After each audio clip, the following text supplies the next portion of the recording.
একটা বিষয়ে সবাই জানতে আগ্রহী, কখন আমাদের সরকার বিদায় নেবে। এটার জবাব আপনাদের হাতে। কখন আপনারা আমাদেরকে বিদায় দেবেন?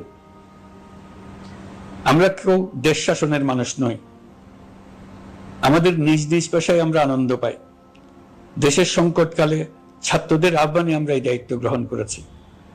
আমরা সমস্ত শক্তি দিয়ে দায়িত্ব পালন করব। আমাদের উপদেষ্টা মণ্ডলীও এই লক্ষ্যে উদ্বুদ্ধ হয়ে সবাই মিলে একটা টিম হিসেবে কাজ করে যাচ্ছি। কখন নির্বাচন হবে সেটা সম্পূর্ণ রাজনৈতিক সিদ্ধান্ত, আমাদের সিদ্ধান্ত নয়। দেশবাসীকে ঠিক করতে হবে আপনারা কখন আমাদেরকে ছেড়ে দেবেন। আমরা ছাত্রদের আহ্বানে এসেছি, তারা আমাদের প্রাথমিক নিয়োগকর্তা। দেশের আপামর জনসাধারণ আমাদের নিয়োগ সমর্থন করেছে। আমরা ক্রমাগতভাবে সবাইকে বিষয়টি স্মরণ করিয়ে যাব, যাতে হঠাৎ করে এই প্রশ্ন উত্থাপিত না হয় আমরা কখন যাব।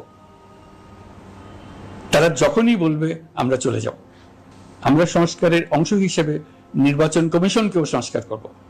কমিশনকে যে কোনো সময় আদর্শ নির্বাচনের জন্য প্রস্তুত রাখব। আমরা বিভিন্ন সংস্কারের কাজ শুরু করেছি।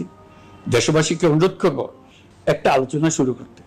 আমরা সর্বনিম্ন কি কি কাজ সম্পূর্ণ করে যাব, কি কি কাজ মোটামুটি করে গেলে হবে। এই আলোচনার মাধ্যমে আমরা একটা দিক নির্দেশনা পেতে পারি। তবে চূড়ান্ত সিদ্ধান্ত রাজনৈতিক সিদ্ধান্ত, সেটা রাজনৈতিক আলোচনা থেকেই আসবে। এই দিক নির্দেশনা না পেলে আমরা দাতা সরকার এবং আন্তর্জাতিক অর্থনৈতিক প্রতিষ্ঠানসমূহের সঙ্গে আলোচনায় দৃঢ়তার সঙ্গে অগ্রসর হতে পারছি না।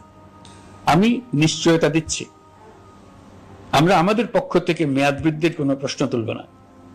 আমরা আপনাদের সকলের দোয়া চাই।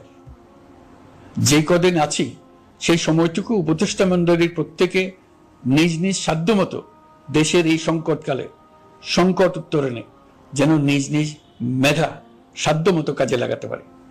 নতুন বাংলাদেশ গড়ার যে সুযোগ ছাত্র জনতার রক্তের বিনিময়ে আমরা অর্জন করলাম, আমরা আমাদের মতানৈক্যের কারণে সেটা যেন হাতছাড়া করে না ফেলে, এটা আমরা নিশ্চিত করতে চাই।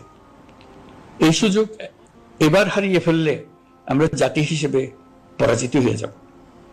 শহীদ, আহত এবং জীবিত ছাত্র জনতার কাছে আমরা প্রতিজ্ঞাবদ্ধ থাকতে চাই। আমরা এই অর্জনকে কিছুতেই হারিয়ে যেতে দেব না।